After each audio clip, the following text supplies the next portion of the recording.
Continuando nossa cobertura do Congresso American Heart 2020, hoje, segundo dia, teve a publicação de um estudo interessante, a apresentação, que foi o Sugar, DM, HF. Sugar, DM, diabetes, HF de insuficiência cardíaca, né? Heart failure. O que é que esse estudo viu? A gente tem dois grandes trials mostrando que no paciente com IC com fração de ejeção reduzida, o uso de inibidores de SGLT2, dapagliflozina e empagliflozina especificamente, diminuiu desfecho, incluindo diminuição de mortalidade no estudo DAPA-HF. Beleza. Um grande questionamento que se tem é o seguinte: como é que as gliflozinas, os inibidores de SGLT2, reduzem desfecho nesse tipo de paciente, né? E aí tem vários mecanismos discutíveis, efeito metabólico, diminuição de pressão, poderia ser um diurético de luxo, né, ao causar um leve aumento de diurese. E fica esse questionamento, não se sabe bem ao certo ainda. Então, esse estudo é um estudo pequeno, mas interessante, que tenta aprofundar mais o conhecimento nisso. O que é que eles fizeram? Pegaram 105 pacientes com diabetes, na grande maioria dos casos, mas também podia ser pré-diabetes, e que tinham insuficiência cardíaca com fração de ejeção reduzida, abaixo de 40%, menor ou igual a 40%, com sintomas, classe funcional 2 para cima. Beleza. Esses pacientes já estavam em terapia otimizada, né? Inclusive um terço usava sacubitril ou valsartana. Essa terapia otimizada tinha que estar estável já nas últimas semanas, ok?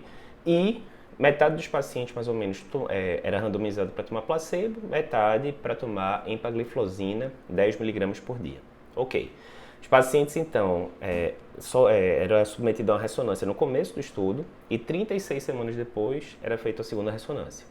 O objetivo principal era ver se a medicação poderia ter um remodelamento reverso do ventrículo esquerdo. O que é isso? Lembrando, quando a gente tem insuficiência cardíaca, a tendência do ventrículo esquerdo ir se dilatando. A gente chama isso de remodelamento do ventrículo esquerdo, né? Tem suas funções adaptativas no começo, de melhorar o Frank Starling, etc, etc, mas a longo prazo termina sendo péssimo para o paciente. O ventrículo esquerdo perde aquele formato de bala e vai virando como se fosse um balão. Isso é o remodelamento do ventrículo esquerdo, é ruim. E a gente tem o remodelamento reverso, que é quando aquele ventrículo que estava grande, né, meio abaulado, ele volta a regredir a forma dele para a forma original. Esse é o remodelamento reverso, é uma coisa boa. Tem várias medicações que fazem isso, incluindo os da terapia tripla, ressincronização também, etc. Então a pergunta é, será que os inibidores de SGLT2 conseguem causar o remodelamento reverso, conseguem diminuir os volumes do ventrículo esquerdo? E aí a ressonância padrão ouro para isso, né? Então, o endpoint primário era ver o volume sistólico indexado de ventrículo esquerdo medido pela ressonância e também ver o strain longitudinal global, certo? E desfecho secundário tinha outros volumes, massa, enfim. Mas o principal era isso. Então, ressonância basal, ressonância depois de 36 semanas e ver o que acontece. O que é que aconteceu? De fato, os pacientes que usaram a empagliflozina, o inibidor de SGLT2, tiveram uma redução do volume sistólico do VE maior do que a dos pacientes que ficaram no grupo placebo. Teve uma diferença de 6 ml por metro quadrado, certo? Em relação ao strain, não teve diferença.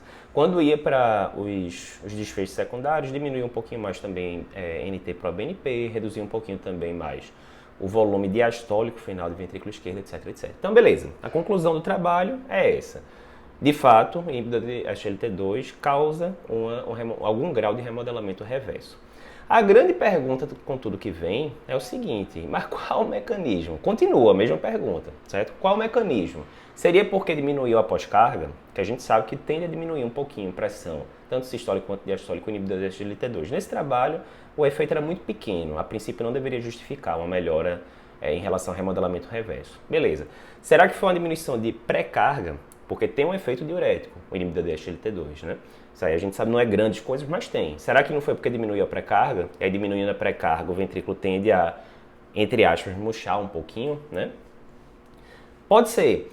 Inclusive diminuiu o NT-proBNP, que não deixa de ser um marcador, né, de pré-carga, de estiramento das fibras do ventrículo esquerdo. Mas, interessante, eles fizeram avaliação também de linhas B no pulmão, que é uma boa avaliação de congestão pulmonar, e não teve diferença. Então, pode ser, pode não ser. E aí fica a questão, será que é o efeito metabólico, né, altera lá o metabolismo do consumo de energia ali no miócito, tal, uma teoria anti-inflamatória? Continua a questão. Ah, Eduardo, quer dizer então que o trabalho não serviu de nada, certo? Então, em termos de metodologia, vamos a algumas coisas interessantes. Primeiro, quando a gente fala que é um trabalho que vai avaliar parâmetros de eco, parâmetros de ressonância e tal, a gente sempre tem que lembrar que esses aí são surrogate endpoints, né? Tem dois tipos principais de endpoints, tem aqueles, os endpoints, né, os desfechos duros, né, que impactam na evolução do paciente, morreu menos, internou menos, teve menos infarto, etc.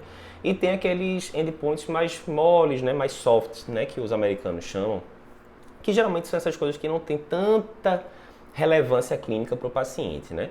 Então também se chama, né, surrogate endpoints quando você está olhando coisas de exame de imagem, exame laboratorial, etc. Né? Aquela velha história, o paciente não quer saber qual o tamanho do ventrículo dele, etc. Ele quer saber se ele vai viver mais, se ele vai ter menos sintoma, etc.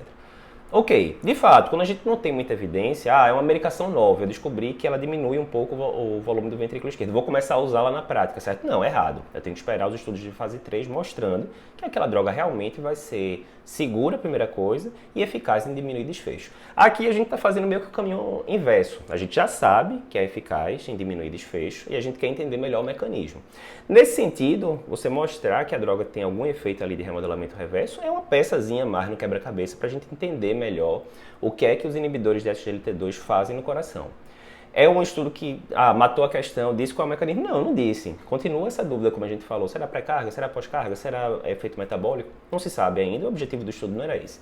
Mas é uma peça a mais no quebra-cabeça, né? Muita publicação de inibidor de SGLT2 nos últimos meses. Agora no Congresso da American Heart a gente vai ter vários outros estudos que a gente vai cobrir, inclusive de sotagliflozina, né? Que é um diferente tipo de SGLT2 que ainda não foi tão bem avaliado na insuficiência cardíaca, enfim. Então a gente vai estar cobrindo tudo direitinho. Mas mais uma peçazinha do quebra-cabeça lá, para a gente entender melhor essa questão. Fica ligado no resto da cobertura.